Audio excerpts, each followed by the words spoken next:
Nigeria's real GDP grows by 5.01% year-on-year in second quarter 2021 from 0.51% in 2021. Stakeholders say Nigeria is on the path of economic recovery. President Buhari announces 287 billion naira profit after tax for NNPC. And oil prices rose on Friday to end the week's trading on a positive note. Details of this and more on Business Express, and we are reaching you from Abuja, Nigeria's capital. I am Benny Adams, your guide.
Good to have you join us on the business side of life, and we start with the continuation of the cheering news that Nigeria's economy has grown by 5.1% in the second quarter of 2021.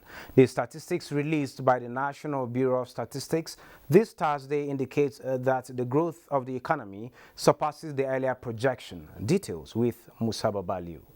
The analysis of the figures released by the National Bureau of Statistics indicates that the country's gross domestic product (GDP) maintained growth for 3 consecutive quarters.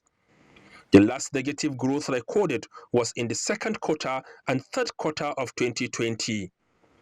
Factors identified as responsible for the growth are the gradual return of major commercial activities post-COVID-19 lockdown, as well as local and international traveling. Businesses are reopening. Those who were under lockdown are getting back to work. But if you look at the growth year on year and exactly what was recorded, you will find out that we have not really gotten to where we are supposed to be. It's a gradual process if you look at the baseline from where we are coming in 2020. The aggregate GDP therefore stood at 39.123 trillion naira, higher than the second quarter of 2020, with aggregate GDP of 34.023 trillion naira.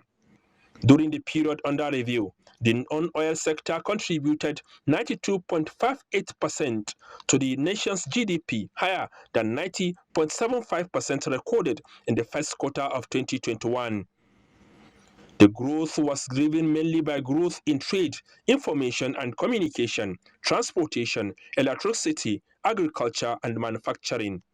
The oil sector contributed 7.42% to total real GDP in second quarter of 2021, down from the figures recorded in the corresponding period of 2020. In Abuja, Musa Baba Aliyu. And President Muhammadu Buhari has welcomed the second quarter 2021 report by the Nigerian National Bureau of Statistics, showing a third consecutive quarter of positive growth of Nigeria's economy, as well as the highest quarterly growth in GDP since 2014. Musa Abubakar has details. A statement by the Special Advisor to the President on Media and Publicity, Femi Adesina, shows that the growth, which is a progress from the preceding 2 quarters, is a continuing trend reflecting Nigeria's economic rebound following the COVID-19-induced contractions seen in first and second quarter 2020.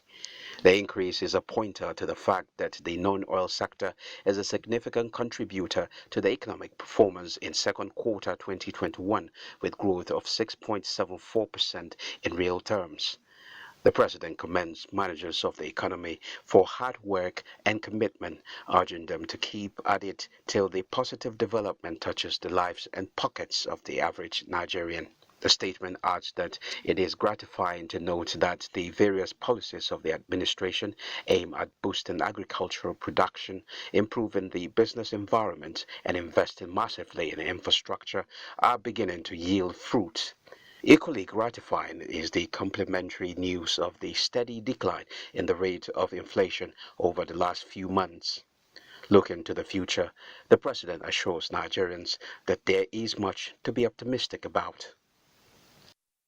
In fulfillment of an earlier pledge by the federal government to publicly announce the financial position of the Nigerian National Petroleum Corporation (NNPC), President Muhammadu Buhari has disclosed a net profit, first time in 44-year history of the establishment. The president, who doubles as the Minister of Petroleum Resources, in a statement says he is pleased to announce the declaration of the profit after tax of 287 billion naira in the year 2020 by the Nigerian National Petroleum Corporation. This is sequel to the completion of the statutory annual audit exercise for the year 2020. The statement reveals that the NNPC's losses were reduced from 803 billion naira in year 2018 to 1.7 billion in year 2019. And the eventual declaration of net profit in the year 2020 for the first time in its 44-year history. Meanwhile, the President has approved the appointment of Dr. Simon Harry as the Statistician General of the Federation. A statement by Special Advisor Media and Communications of the Ministry of Finance, Budget and National Planning, Tanko Abdullahi, says Harry takes over from Dr. Yemi Kali, whose second tenure expired on the 16th of August 2021. Presently, Dr. Harry is the Director, Corporate Planning and Technical Coordination, Department of NBS, with almost 3 decades of statistical experience. And now to commodities. Selected food price watch data from the National Bureau of Statistics for July 2021 shows that the average price of some commodities increased year on year. The average price of 1 kilogram of tomato increased year on year by 36.45% and month on month by 23.66% to 414.83 in July 2021 from 335 naira 46 kobo in June 2021. 1 dozen of medium-sized eggs increased year on year by 21.82% and month on month by 3.79% to 517 naira 55 kobo in July 2021 from 556 naira 47 kobo in June. The average price of 1 kilogram of rice increased year on year by 12.72% and decreased month on month by minus 0.93% to 552 naira 80 kobo in July 2021 from 557 naira 98 kobo in June 2021. Similarly, the average price of 1 kilogram of yam tuber increased year on year by 20.39% and month on month by 7.37% to 308 naira 72 kobo in July 2021 from 287 naira 54 kobo in June 2021. Still talking commodities, oil prices rose on Friday on track of post-big gains for the week on worries about supply disruptions as energy companies began shutting production in the Gulf of Mexico. A look at the commodity prices.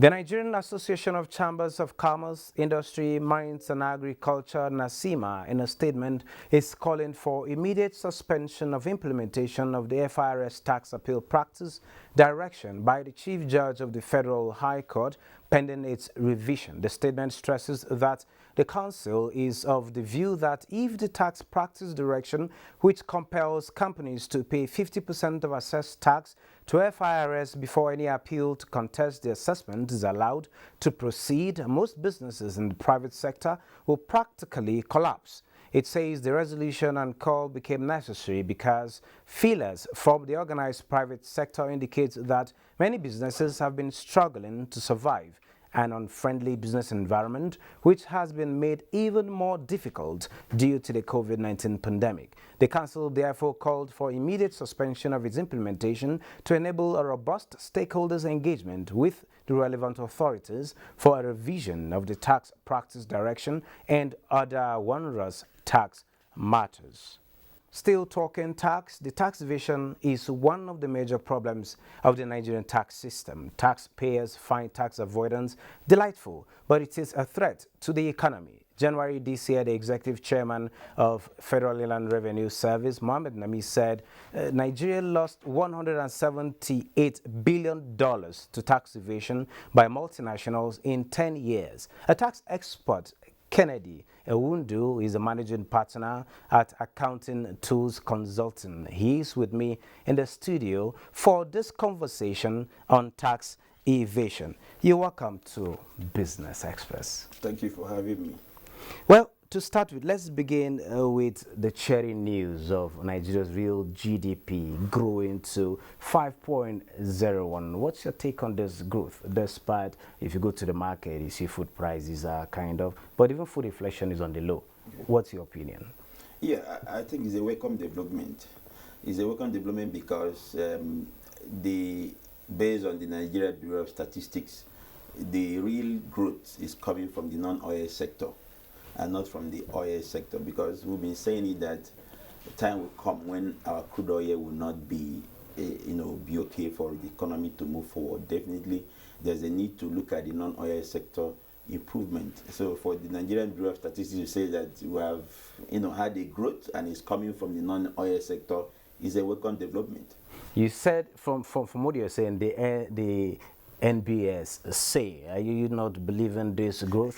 And in that case, how would a man on the street actually feel this growth? Yeah, what I also would have wanted the NBS to do is also to give us on the employment or the unemployment rate. Okay. Yeah, because at the end of the day, economy is growing as the statistics says, but a poor man in the street is still unhappy. So what we want MBS to do is that, apart from telling us, I know they usually bring out the employment or non-employment rate in their statistics. This time around, they say that the inflation rate is declining, the GDP is growing. So we also want to look at the employment. What's the unemployment rate? All of those, it's a gradual impact that we feel over time. Well, let's go to the meat of the discussion of the day, talking about tax evasion. Tax avoidance and tax evasion are two concepts a lot of people get mixed up about. Can you shed light on the differences or possible similarities? Yeah, the difference is that tax evasion is illegal. Okay. While tax avoidance is legal.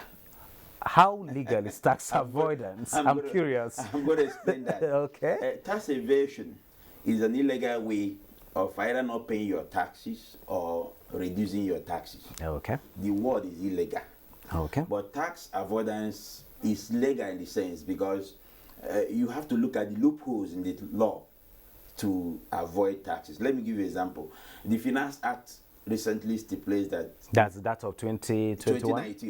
2019 Finance Act. 2019? But we have a new one that is operational. You have 2019, you have 2020, we're waiting for 2021. Okay. Yeah, 2019 Finance Act stipulates that if your business, if your company don't have more than 25 million turnover, that you are not going to pay any tax. You're not going to pay VAT, you're not going to pay company income tax, you're not going to pay education tax.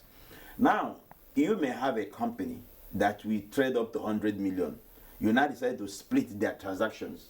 You won't use that company to be trading. Decide to use 5 companies to trade.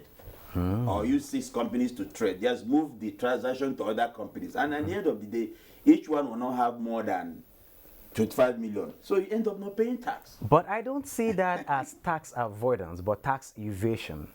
No. It is you cannot, because the company is a different person. Because these waivers came as a result of the economic hardship that was occasioned by the COVID-19, the impact of the COVID-19 on the economy and particularly on businesses. That's why this waiver came into play. But if we have companies like you are alleging, if we have companies that get to split their income to avoid that, it's tax evasion. But you cannot you can't hold the company responsible, because in the concept that he didn't make more than 25 million is there. So will you ask him to pay tax when the company has not made more than 25 million? And the example is, you may want to start a business, for example, and you'll be advised, don't do this business with a limited liability company, do it with a business name or enterprise. Probably if you do it with a business name, you're going to spend less in paying taxes. You're going to pay taxes less than using a limited liability company. Well, one advantage of using a business name in doing business is, when the business name pays tax, you as an individual have paid your tax. Also, the business name don't pay education tax, which companies also pay education tax. So you have avoided paying education tax because you're using a business name. So it's about tax planning. You can use tax planning to achieve tax avoidance, technically, legally. Well, the FRS is listening to this. But as an expert, how do we harmonize the systems to ensure that people don't avoid tax illegally? No, you call it legal. So whichever way, let's talk about how we can harmonize this to ensure that government gets revenue that is accruable to it. No, when you avoid tax legally, the revenue authority has no problem with you. That's the truth. If, for example, if you are to file your returns and you have a lot of tax to pay, and you decide... We have a case in place now, which will come to it shortly. But big companies are supposed to pay tax to ensure that, to support the growth, to invest in the recovery of this economy, are not doing so. They are evading taxes. How can these loopholes be patched? Whether avoiding or evading, how can these loopholes be closed? There are 2 ways you can close up the loopholes. One is through legislation. The tax administrators audit these companies so they can find out some of the loopholes, and also encourage the National Assembly to pass some legislation that will close up the loopholes. 2, sometimes I don't entirely blame those companies. Do you know the reason why I say I don't entirely blame them? I don't entirely blame them because we have regulatory authorities like the Federal Revenue Service, the State Internal Revenue Service, who have obligation to carry out a tax review on that company, has the obligation to audit the company. So what are they doing? If they have audited that company and discovered that the company has paid less tax, what are they supposed to do? They have to issue additional tax assessment for the company to pay. So it's not enough to blame the company not paying tax. What are our regulators doing? What are the tax authorities doing? Their responsibility is to ensure that people don't pay or don't evade taxes. I think they are doing much, because they are turning in a whole lot of billions of naira. Yes. But well, it's not in my place to say that at this point. If you evade tax in Nigeria, Section 40 of the FRS Act, you're punishable under that section. So how would you rate compliance? The compliance, I think compliance in Nigeria in taxes is more on company than individuals. Many companies in Nigeria are doing their best to comply, possibly because of the FIRS structure and their effectiveness to ensure that companies pay tax. But when it comes to individuals, there is far below. How many people pay tax in Nigeria individually? That is willingly? Yes, because statistics are showing that more money can even be generated from personal income tax than company income tax. All over the world, most countries generate more money from personal income tax than the company income tax. And again, in order to enhance the revenue coming from company income tax, government on their part should also make sure that our infrastructure are in place. The infrastructures are not in place, so many companies are struggling to survive. It's not about get the companies, get tax from them, but also provide enabling environment that enable these companies to grow and more companies to come in place, because taxes are a product of transactions, sales, and profit. If government can put up a program where you can have 1 million companies in the next 5 or 10 years, that means you have more taxes to collect. Okay, there's a tax appeal tribunal which ordered multi-choice Nigeria to pay 50% of 1.8 trillion naira. Some, like we had in the previous report, some are supportive. Nasima says no, it will cripple a lot of businesses. And you and I also know that government needs these revenues to plow into the economy, to grow the economy. What's your take on all of this? Yeah, there's a practice direction by the High Court, but we are kicking against that practice direction because of the 50%? Yes, we are kicking against it. But it's embedded in the act establishing FIRS. No. That practice direction was actually an instrument of the court, not an act. Okay. And the practice direction, I think people are being misguided. The practice direction can only be in place when you must have gone to tribunal, the Tax Appeal Tribunal. Okay. And the Tax Appeal Tribunal say you are supposed to pay this tax. Then if you are going to appeal to the High Court, the High Court say, okay, since the lower court say you are supposed to pay 50% before we continue. Okay. I don't think the practice direction is supposed to start from Tax Appeal Tribunal. It's very, very wrong for Tax Appeal Tribunal to say a company should pay 50% of a disputed liability. That would discourage so many investors into this country. That would discourage so many people doing business in Nigeria. A liability, sometimes out of human mistake or error, the revenue authorities can give you a wrong assessment. Sometimes it happens. I'm a tax practitioner. Sometimes they give us some of our clients assessment. I will prove to them this is wrong, and it's okay. We made a mistake. They will now cancel the assessment. Now, if assume that assessment is totally wrong, and the court is saying that somebody should pay 50% of it before you listen. I believe that practice direction has been challenged. It's a High Court. It's not a Tax Appeal Tribunal issue. Practice direction is from High Court, not Tax Appeal Tribunal. And even as at High Court, people are beginning to contest it. People are saying this is wrong for business. And in that case, I haven't heard your explanation. Yeah. With the budget deficit we have as a country, can Nigeria afford tax evasion? Just summarily. A budget deficit, tax is not the only source of revenue to the government. But for us, that's one avenue that churns in a whole lot of money with the low price of oil. Nigeria can afford tax evasion. But in order to make people or make companies not to evade tax, government should also play its responsibility. Okay. Provide the social benefit to the people. There are some countries today, you walk into hospital, you'll be treated free. You have primary education, their children go to school free. The roads are good. You die 911, you die 999, police is at their door. People pay their taxes voluntarily. But here, people will ask you, why should I pay my tax when government does not raise up to its expectation? So it should be complementary. Taxation should be a dual concept. Don't be forcing people pay. Also, make people happy. That's what we call tax transparency. In tax transparency, we have a dual concept of tax transparency. One, the taxpayer must be transparent to pay his taxes rightly. Also, the government must the person receiving the tax must be seen to be using that effectively. Transparent to use the tax. Thank you so very much, Mr. Kennedy Wundu, tax expert. Thank you so very much. It's been a fruitful deliberation. It's nice having you. Thank you very much. Well, moving on, the French ambassador to Nigeria, Jerome Pax, has expressed willingness to strengthen and pursue French investors to come to Nigeria and invest in a view to having continued economic ties between the two countries. He was speaking during an official visit on trade mission to inland dry port in Kano. Mohamed Rabiu Ali reports. Nigeria and France has a long-standing bilateral trade relations amounting to more than $2.3 billion in 2020. To further strengthen these economic ties, the French ambassador to Nigeria, Jerome Pax, was in Kano to follow up priorities set by President Emmanuel Macron on export-import investment.